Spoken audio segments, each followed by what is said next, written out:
Actress Danielle Pineda, who played Faye Valentine in the panned live-action Cowboy Bebop series over on Netflix, is backtracking on her derision of fans 3 years after that show's release.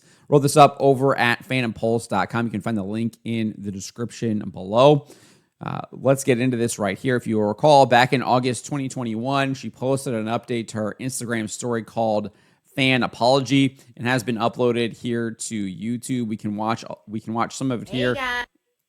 It's not all of it. There is some more, but we'll get to that after we watch this. So let's take a listen here.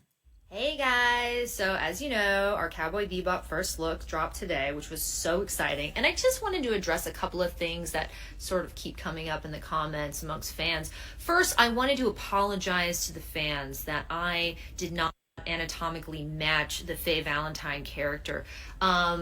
6 foot, double D size breast, 2-inch waist. You know, they looked everywhere for that woman and they couldn't find her. It's kind of weird. So they just went with my short ass. I know. Am I right?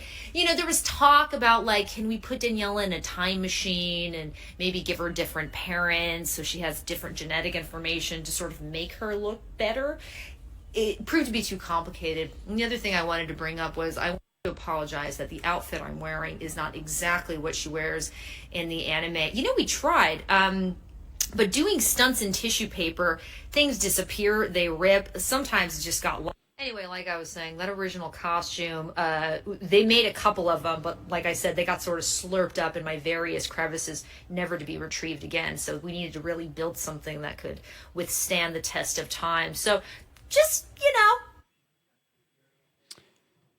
So that is what Daniella Pineda had to say. Obviously, very derisive, obviously targeted at fans who wanted an accurate adaptation of Faye Valentine and to have her in the anime accurate outfit. But it wasn't just that, right? She also had a transition where it transitioned into this Rickroll with Rick Astley's Never Gonna Give You Up playing, and it played over a comment she made on the Hollywood Reporter's Instagram that continued to mock fans of the anime, saying, "Oh man, they better not ruin this. I mean, where's Ed? They better not mess this up. Why isn't Faye half naked?" And then it showed her typing a new comment saying Cowboy Bebop drops November 19th on Netflix. So it clearly appeared to be a planned PR move, very calculated response there that she was making. And I don't think it was just her doing it on a whim, which is what she kind of says in an interview with Deadline, where she doubled down on those comments and stood by them. She says, "It was definitely my first interaction with very, very vocal trolls. Social media gives access to pretty much anyone who wants to say anything. Although I feel like some people would be disheartened, I found a way to clap back with that video that I gave, which was very cheeky and silly. Rather than stay quiet, which is usually what everybody wants you to do, I just felt so inclined to say something. I felt like that response was definitely in the spirit of Faye. Also, I got Steve Blum's blessing, the voice of Spike, who backed me up, and I was like, all right, guys, I don't care what you say. If that guy backs me up, no one can say anything." Well, that clearly was not the case, as lots of people had lots of things to say, and many of them voiced it by not watching her show, and it ended up getting canceled after the first season. So she's now doing, a complete 180. She spoke with the direct for her upcoming film, The Accountant 2, and she says this now. "I want to clarify something. So years ago when the franchise came out on Netflix, I was shooting a movie in Puerto Rico and I was goofing off and I made I'm not used to anyone watching my videos. And I made this dumb video kind of poking fun at myself because I was getting all of these DMs from people saying like, you're terrible and you're fat, go away, just like awful, awful messages. This is something that kind of irks me all the time. They always say that they're getting these messages, but they never actually show the evidence. The only person who's actually shown the evidence was Moses Ingram, and when she showed the evidence basically disproved her claim because she was claiming she was being the victim of racism, and all of the DMs she was getting for the most part were saying that the Walt Disney Company has DEI policies, and it's likely because of those DEI policies that you got hired, which I think that's a valid thing to point out, because they do indeed have DEI policies. We know this because they're literally changing them. They're changing them. They've been changing them this year. Anyways, Pineda went on saying, "So I just made this like on a whim Instagram story, just joking about the fact that like, sorry guys, I'm sorry I was cast. Again, I don't think that it was on a whim, but I am willing to kind of give her the benefit of the doubt here. I definitely feel like this was calculated. I feel like there was definitely some PR motives to it, especially the fact that she's typing out the comment, like noting when the release date is. It's a kind of part of some kind of like anti-fan marketing stunt that I guess they were trying to use. Never understood why they were actually trying to do that. I guess they're operating under this idea that all PR is good PR, which is just not true whatsoever.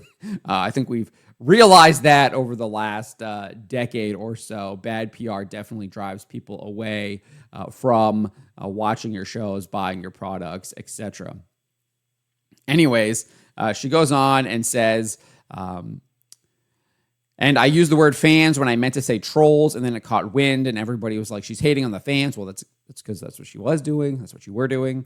And I was like, this is getting lost in translation. No, it wasn't. It was pretty clear what you were doing. I'm responding to trolls, not fans, and it got really swept up anyway. I just had to put that out there. So I am willing to give her the benefit of the doubt here that she is kind of turning a new leaf. I haven't really seen her deriding people since the Cowboy Bebop thing. I don't even really have seen her in anything since then, so maybe she's trying to kind of rehab her career here and get in with fans. Obviously, we know that the convention circuit is very lucrative for people that get in all these genre shows and movies, so maybe she's angling for that, and there's some kind of ulterior motive to it. But I kind of just want to take her at her word, give her the benefit of the doubt. I know that's not the popular thing to do. I think a lot of people would rather see me bashing her and calling her out for her hypocrisy.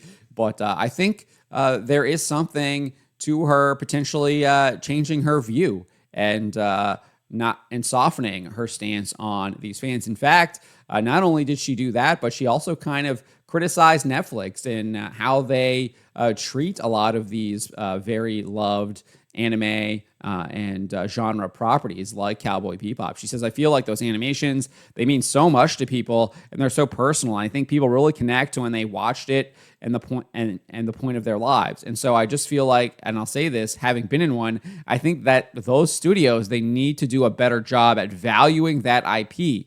It's really special, and people on Bebop, they worked very, very hard, but it's just a special thing. I think that's exactly true. I mean, I've been saying this for years now. You look at all kinds of genre IP, whether it be Rings of Power, whether it be Cowboy Bebop, whether it be the most recent Devil May Cry animated adaptation. They do need to do a better job at valuing those IPs and respecting the people that do indeed care and love for them. And instead, they've just been abused constantly over and over and over again and injected with all kinds of woke ideology to boot. And it's just, it's a shame. It's a shame and a pity what has happened. But so I think, again, kind of pointing out that she's now even kind of siding with us, saying the same things that we've been saying for years now. So again, makes me really want to give her the benefit of the doubt here, extend some grace to her.